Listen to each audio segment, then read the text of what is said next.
मैं और मम्मी शाम को बाजार जाते थे क्योंकि पापा के स्कूल का टाइम 5:30 तक था। जब भी मेरी मम्मी बाजार जाती तो मोहल्ले के सारे लोग मेरी मम्मी के लाइन मारने की कोशिश करते, और बाजार में दुकान वाले भी मेरी मम्मी के साथ डबल मीनिंग वाली बात करते थे। मैं कुछ कहता तो वह अपनी बात को घुमा देते। रविवार के दिन मैं अपने दोस्तों के साथ गली में क्रिकेट खेल रहा था। तभी बॉल हमारे पड़ोसी के घर चली गई। उनका नाम सोनू चचा था। वे एक दर्जी थे और उनकी उम्र लगभग 50 साल की रही होगी। उनके घर में ही उनकी दुकान थी। मैं उन्हें अंकल कहता हूँ। मैं उनके घर बॉल लेने गया तो बोले, बेटा बहुत अच्छा खेल लेते हो। मैंने कहा, हाँ धन्यवाद अंकल जी। मैं बॉल लेकर जाने लगा। जैसे ही मैं गेट के बाहर पहुंचा तो मुझे कुछ सुनाई दिया। मैंने चुपके से छुपकर सुना तो अंकल फोन पर किसी से कह रहे थे, अरे क्या बताऊं भाई, मैं तो इस दीवाना हो गया हूँ, अब तो रहा नहीं जाता। मैंने सोचा कि यह कैसी बात कर रहे हैं। तभी थोड़ी देर बाद वे बोले कि हाँ यार, क्या मिला है रमेश को। तो मैं समझ गया कि यह मेरी मम्मी की बात कर रहा है, क्योंकि रमेश मेरे पापा का नाम है।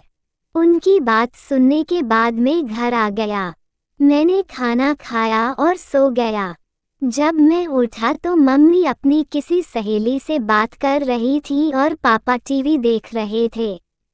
मेरी मम्मी बोल रही थी, हाँ यार, मुझे भी एक ब्लाउज सिलवाना है। हमारे पड़ोस में ही एक भैया जी रहते हैं। एक ब्लाउज तो मैं उन्हीं से बनवा कर देखूंगी। अच्छी फिटिंग आई तो फिर तुझे भी बताती हूँ।